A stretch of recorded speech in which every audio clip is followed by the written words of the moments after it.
জামায়াত ইসলামীর বিরুদ্ধে ভোটারদের আইডি কার্ড ও বিকাশ নম্বর সংগ্রহ এবং ভোটারদের এলাকা পরিবর্তনের অভিযোগ করেছে বিএনপি। একই সাথে প্রবাসীদের পোস্টাল ব্যালট ও সিলেটের শাকসু নির্বাচন নিয়ে ইসির বিরুদ্ধে পক্ষপাতিত্বের অভিযোগ করেছে দলটি। রবিবার সিইসির সাথে দেখা করে এসব অভিযোগ করেন বিএনপি মহাসচিব। এদিকে আপিল শুনানির শেষ দিন ফেনীর 3 আসনের বিএনপি প্রার্থী আব্দুল আউল মিন্টু সহ প্রার্থিতা ফিরে পেয়েছেন 21 জন। দ্বৈত নাগরিকত্ব ও ঋণ খেলাপি সহ বিভিন্ন ইস্যুতে বাতিল হয়েছে অনেকের প্রার্থিতা।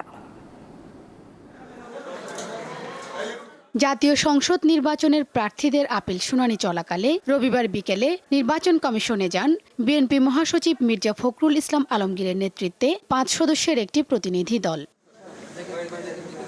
শুনানির বিরতিতে প্রধান নির্বাচন কমিশনারের সাথে প্রায় 1 ঘণ্টার বৈঠক শেষে বিএনপি মহাসচিব অভিযোগ করেন ইসির কার্যক্রম পক্ষপাতমূলক। পোস্টাল ব্যালটের বিন্যাস একটি রাজনৈতিক দলকে সুবিধা পাইয়ে দিতে করা হয়েছে।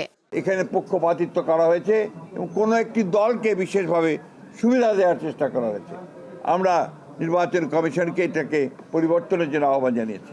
জামায়াত ইসলামীর বিরুদ্ধে অভিযোগ তুলে তিনি বলেন, দলটির নির্বাচনী কর্মীরা ভোটারদের কাছ থেকে এনআইডি ও বিকাশ নম্বর সংগ্রহ করে ফৌজদারি অপরাধ করছে। বিপুল সংখ্যক ভোটারকে এলাকা পরিবর্তন করা হচ্ছে বলে অভিযোগ করেন মির্জা ফখরুল।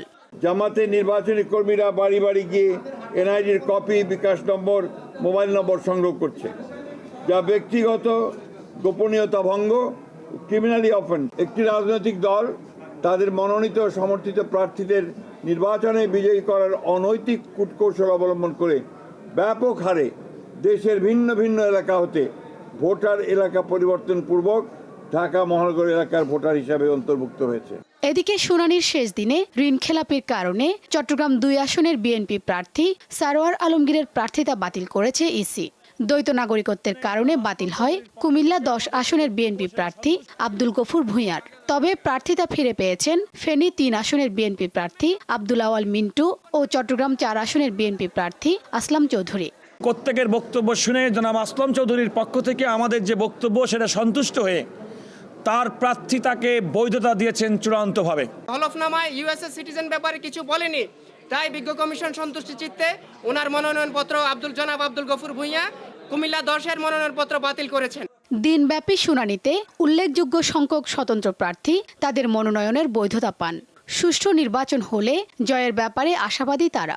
পোস্টাল ব্যালট এক জায়গায় যাচ্ছে, এতে নির্বাচন প্রভাবিত হবে, ভোট এই জায়গার মধ্যে একটা কারচুপি হওয়ার সম্ভাবনা আছে। মানুষের মধ্যে এক ধরনের উৎসাহ যেমন পেয়েছি, আবার এটাও সত্য নির্বাচন সম্পর্কে মানুষের যেন একটা কেমন অনীহা কাজ করছে। এদিকে নির্বাচন কমিশনের বিরুদ্ধে পক্ষপাতিত্বের অভিযোগ তুলে পোস্টাল ব্যালট পরিবর্তন ও সিলেটের শাহজালাল বিশ্ববিদ্যালয়ের ছাত্র সংসদ নির্বাচন বাতিল সহ 3 দফা দাবিতে ইসি ঘেরাও করে অবস্থান কর্মসূচি পালন করে ছাত্রদল। সকাল 11টা থেকে শুরু করে রাত পর্যন্ত বিক্ষোভ শেষে সোমবার আবারও কর্মসূচির ডাক দেয় ছাত্র সংগঠনটি। শিউলি শবনম, দীপ্ত সংবাদ, ঢাকা।